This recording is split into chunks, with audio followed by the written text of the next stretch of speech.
कळत आहे। धन्यवाद सोमेश, तुम्ही दिलेल्या माहितीबद्दल।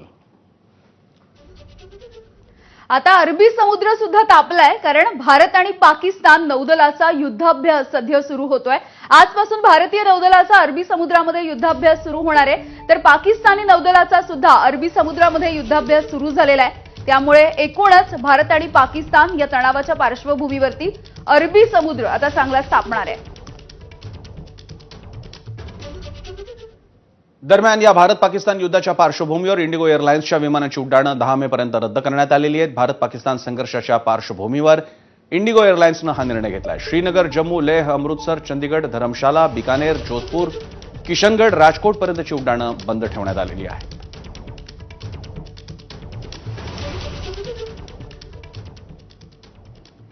जम्मू काश्मीरच्या उरी सेक्टरमध्ये काल पाकिस्ताननं जोरदार गोळीबार केला। अक्षरशः रात्रभर हे सगळं सुरू होतं आणि यामध्ये उरीमध्ये नागरी वस्त्यांचं काहीसं नुकसान झालेलं आहे।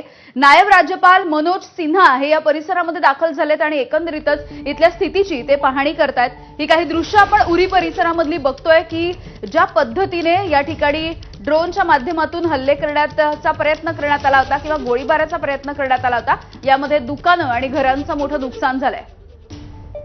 आमचे प्रतिनिधी गणेश ठाकूर हे सध्या उरीमध्ये आहेत आणि त्यांनी तिथून आढावा घेतलाय, आपण पाहूयात। मनोज सिन्हा सध्या उरी सेक्टरमध्ये आहेत। आपण ही दृश्य दाखवतोय। या दृश्यांमध्ये आपण पाहतोय की ज्या ज्या ठिकाणी काल शेलिंगमुळे नुकसान झालं होतं, हे माझ्या उजव्या बाजूला ही 2 दुकानं आहेत, त्या दोन्ही दुकानांना नुकसान झालं होतं।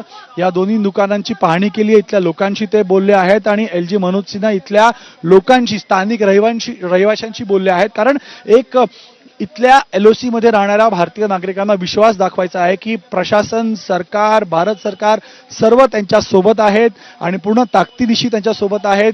संकटीच्या काळामध्ये त्यांना सरकार वाऱ्यावर सोडणार नाही। सगळ्या त्यांना सुरक्षित ठिकाणी पाठवणं, त्यांच्या इतर गोष्टी सरकार पूर्ण करेल, हेच दाखवण्यासाठी LG मनोज सिन्हा इथं आलेले आहेत। काल कमलकोट आणि उरीच्या या हाजीपीर सेक्टरमध्ये जवळपास 8 तास शेलिंग झाली। हाजीपीर सेक्टरमधूनच उरीमध्ये 2 शेल या दुकानांवर पडले। हे दुकान पूर्णतः क्षतिग्रस्त झालेले आहेत। याशिवाय कमलकोट सेक्टरमध्ये देखील काल रात्रभर शेलिंग झाली। 8 तास शेलिंग करण्यात आली होती। 8 तासाच्या शेलिंगमध्ये 3 हेवी आर्टिलरी शेल्स पडले होते आणि आता इथल्या परिस्थितीचा आढावा घेण्यासाठी LG मनोज सिन्हा इथं पोहोचले आहेत। हॉस्पिटलला ते जाऊन भेटणार आहेत लोक जे इंजर्ड झाली होती, त्यासोबत ज्यांना सुरक्षित ठिकाणी हलवलं आहे, शाळांमध्ये, डिग्रीमध्ये, त्या सर्व ठिकाणी जाऊन LG मनोज सिन्हा आढावा घेणार आहेत परिस्थितीचा आणि जनतेला विश्वास देणार आहेत की सरकार त्यांच्या सोबत आहे। कॅमेरामॅन दीपेश महाजनसह गणेश ठाकूर, ABP माझा, उरी।